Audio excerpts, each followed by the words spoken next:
Hi and welcome to a special preview of the Solo Melbourne Cup to be run this Thursday night at Sandown Park. My name's Mick Floyd and joining me is Paul Groves. And Paul, what a fantastic final we have in store Thursday. Yeah, definitely. Box draw has certainly thrown up a few variables from a punting point of view and trying to work out the form, but I was always going to. In an ideal world we would have placed them differently, but I look a lot of speed on paper. There's going to be a mad charge, and in Melbourne Cup there is a mad charge to the first corner.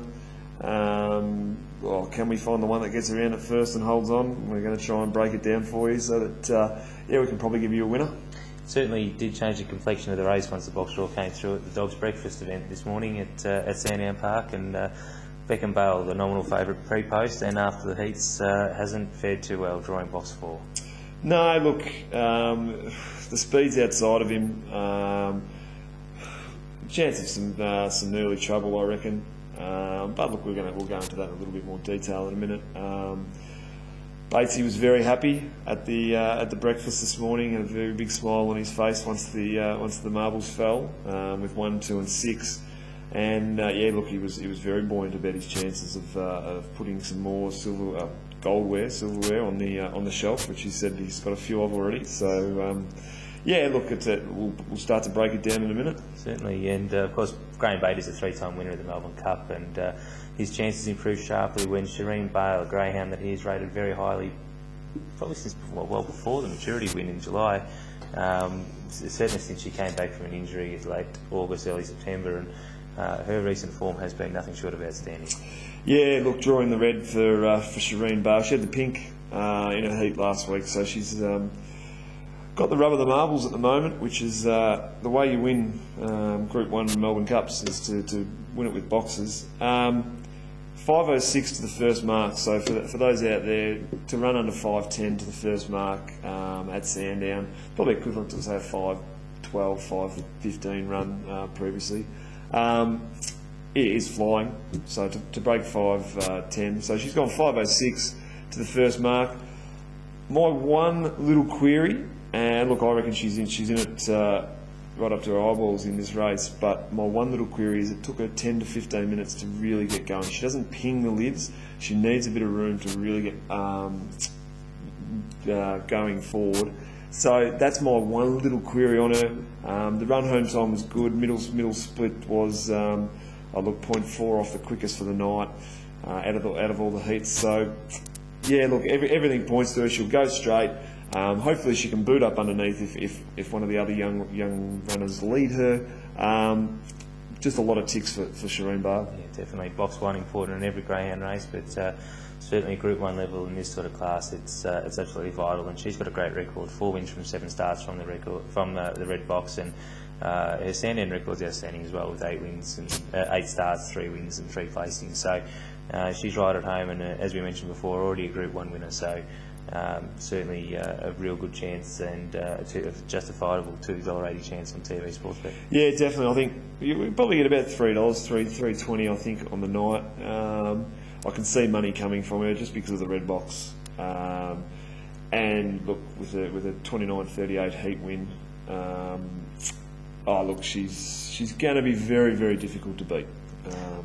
One of the question marks, I guess, will be the pressure that will come from Numero Bale in the 2. He does like to duck down to the rail. He won't go around a runner, but a very hard chaser that may, if he can jump, on the rare occasion he does jump, may cause her a problem. Yeah, number 2, Numero Bale, 29.56 heat winner. So it was the second slowest of the heat winners. My question with that is a 5.21 early, and he does go a little bit left out of the boxes. Shireen Bale should miss that.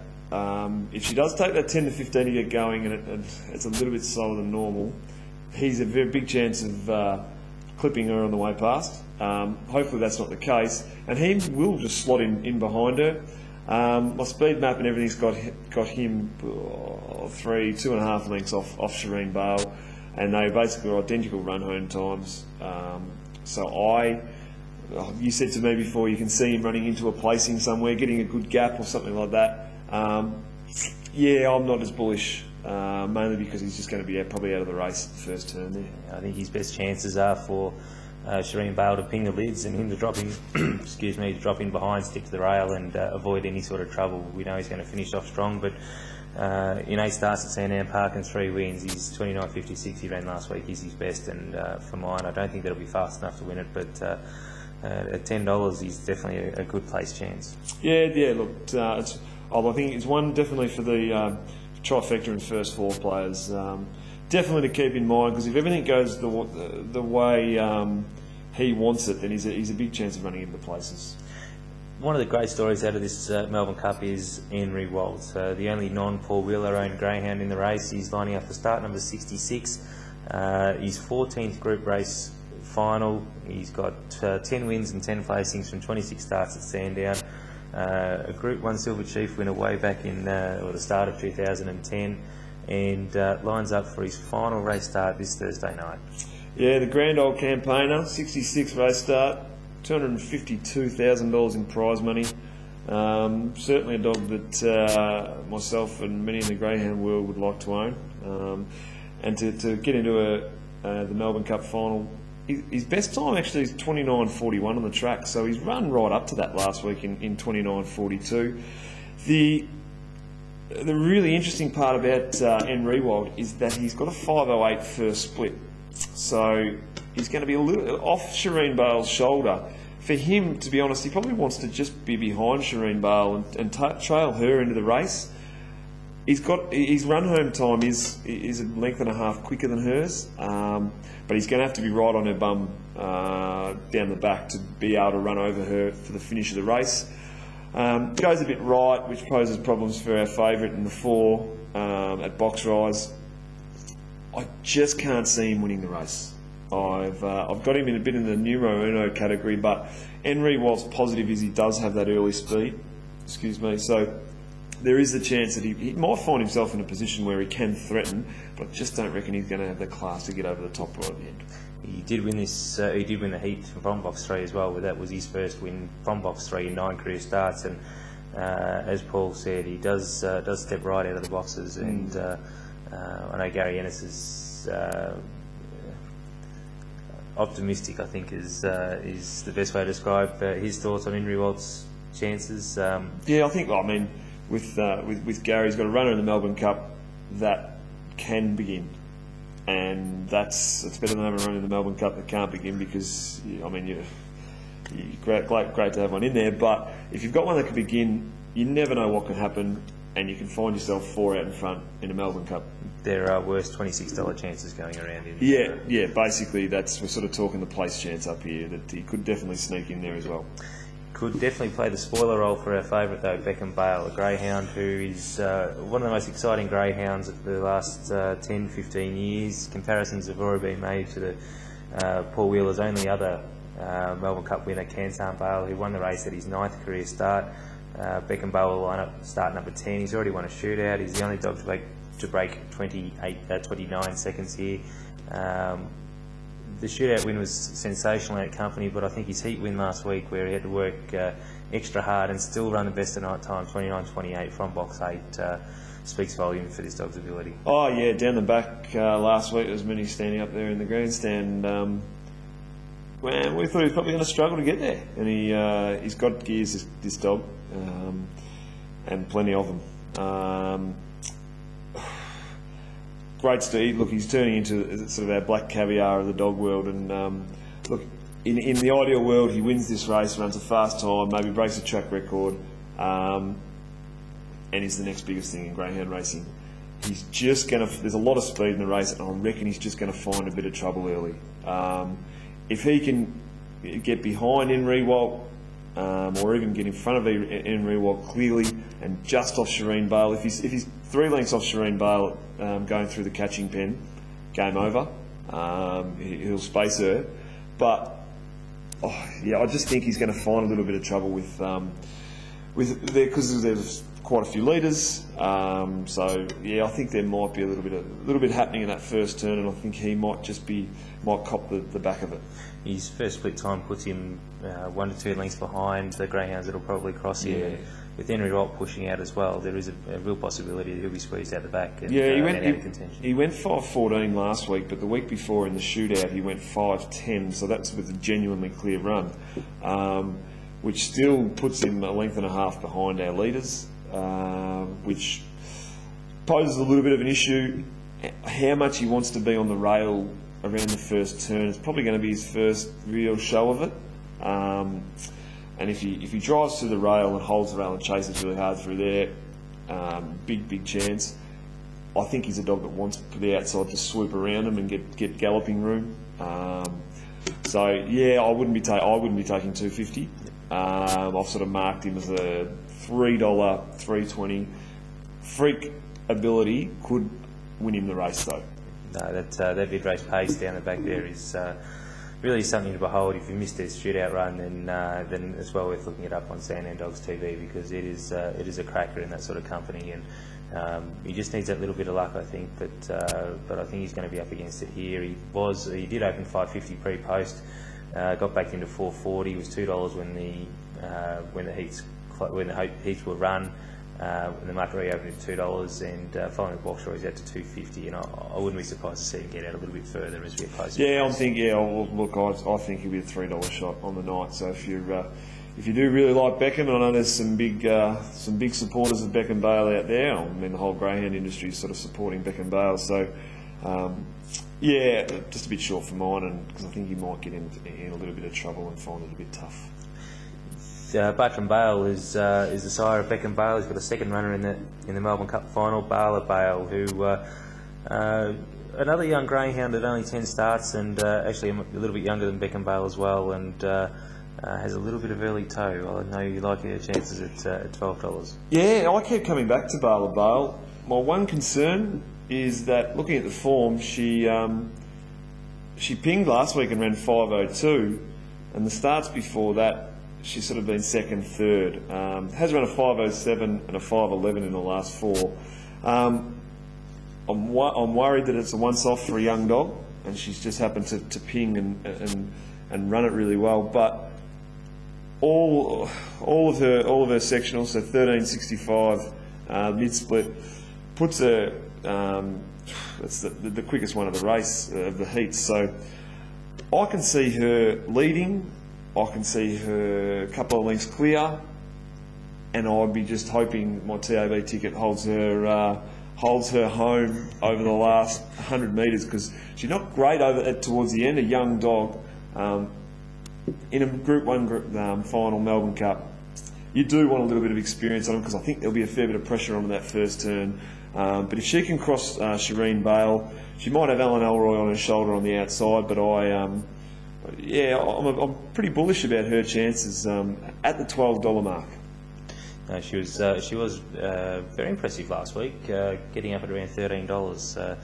I thought the inexperience might have found her out in that company, but she certainly proved any knockers wrong, running 29.36, and if she can repeat that, she's going to be very hard to beat. She did jump from box 5 last week as well, so that may not be a mark against her, especially with Beckham Bale on her inside. Yeah, Beckham Bale, he does go a little bit right. He sort of drifts, doesn't go sharp right, drifts right. The plus side is Alan Elroy does drift right as well. So I think she'll clear Beckham Bale quite comfortably. And then Alan Elroy could give her room to really get motoring. She does ping the lids, so I'm bullish that she can lead. And I don't think she'll miss a place if she does lead. Shireen Bale probably on the inside is a bit of a worry there for me. And in this sort of company, if you're in front, they've got to catch her. And definitely, sort of and that's a bit of my philosophy with this race. If you're in front, you've got to be a very, very clever dog to run them down. You mentioned Alan Elroy could take the sit on Bale. He was very impressive last week, taking out the night's opening heat, 29.36. He won the Perth Derby, or the WA Derby earlier in the year, and he looked like he had an enormous ceiling, and just lost his way a little bit there. And just in his last, his last 4 starts now, last 4 starts, he's won 3 in very impressive fashion. It looks like he's back to his best. Yeah, look, these are the two dogs I sort of, I rate very highly because I reckon they can get to the lead. So Bale, almost, there's going to be a big wave going across. and whoever sort of catches it and rides it the best is sort of going to find themselves out in front. 5:01 to the first mark. Bala went 5:02, so he could be slightly ahead.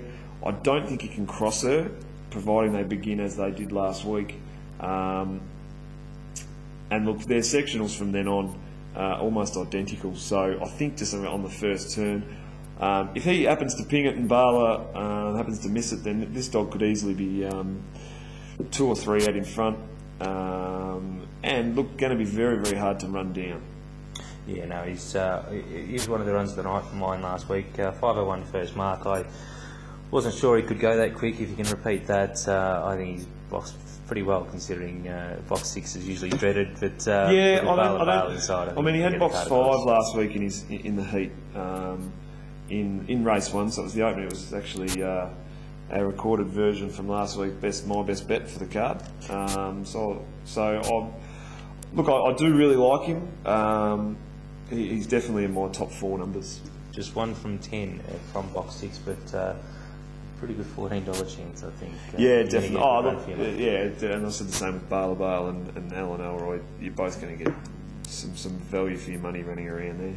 Donatron is one of 4 runners for Andrew Daly and Tom and George. Kennel's having a fantastic run at the moment.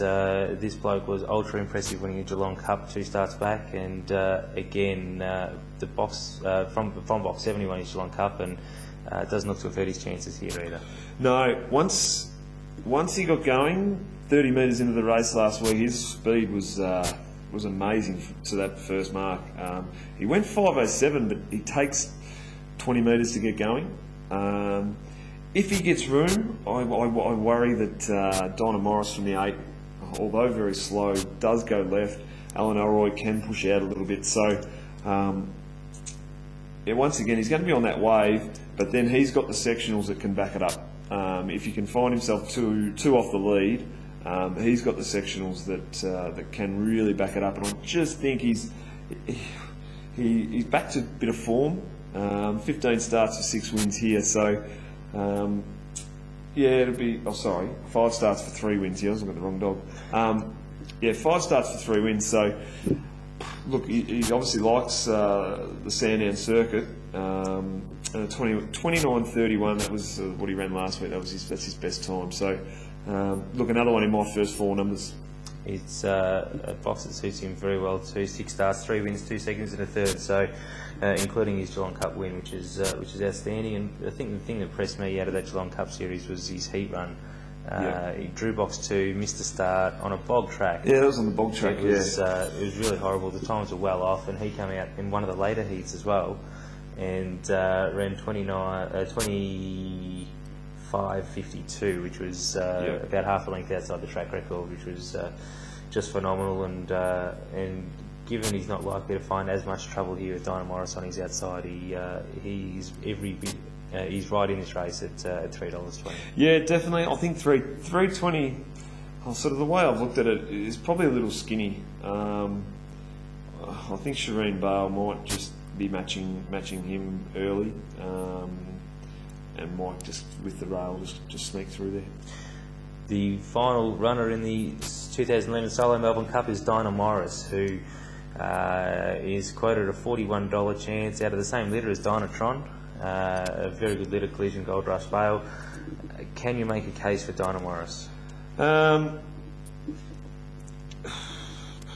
He's in a Melbourne Cup final. So there's my case. Look, it's really hard to make a case. 5:24 first sectional.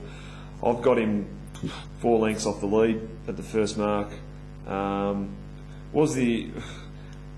Bales ran quicker home the last section last week, and also the middle split. So 29:65.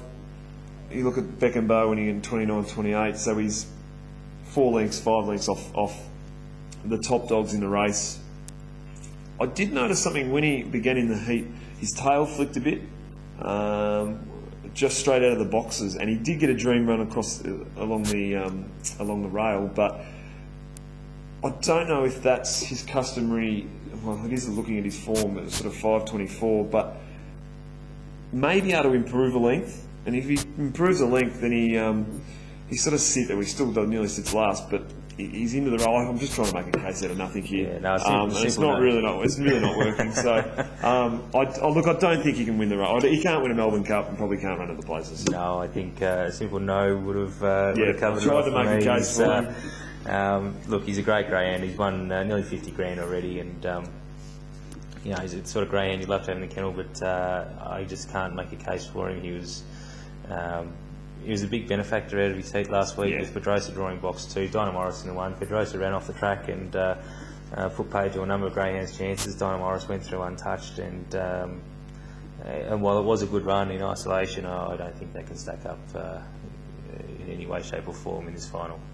Yeah, look, I'm sure Paul's not going to take offence to that. No. He's got 7 runners in the final, so I'm probably going to have to be too cosy for the owner with at least one of his runners and rule them out from him. I've included everything else in there, so $41 is probably a little bit short for mine.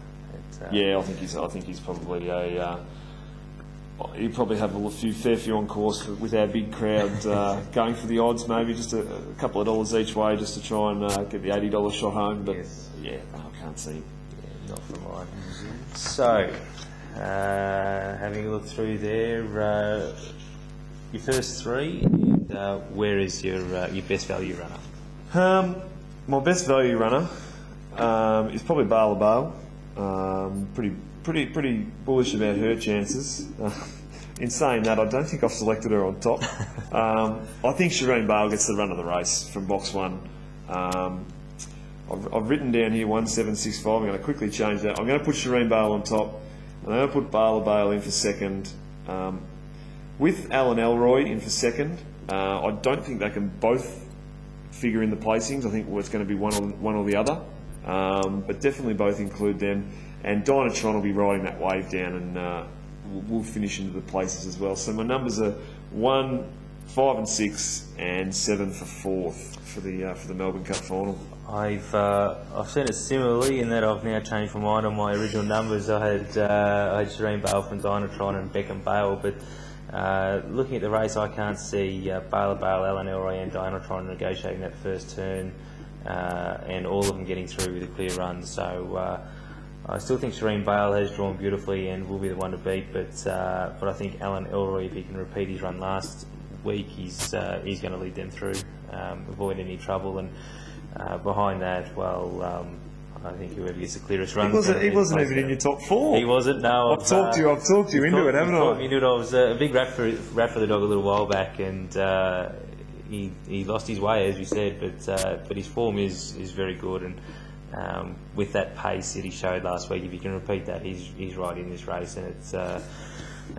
nice price of around $14. I think he represents fantastic value. And he's had 44 starts, so he's a seasoned dog. Been around here 12 times. March 09, so he's just over 2.5 years old. So, looking at that, he does tick a lot. Now you're making me almost change, but no, Shireen Bale for me. Yep, no, Shireen Bale for me as well, and. Look, I'm not sure I can see Beckham Bale into the placing. Oh no, I really want him to. I really want him to win it because he's the new superstar. He's taking everything before him, but just the way the race maps out with pace at the front, and the dogs that have got pace are strong, as you'd expect in a Melbourne Cup final. Yeah, I can't see him. I can't see it at $2.50. I can't. None of that. Not for me, thanks. So there you have it, Shireen Bale from both of us.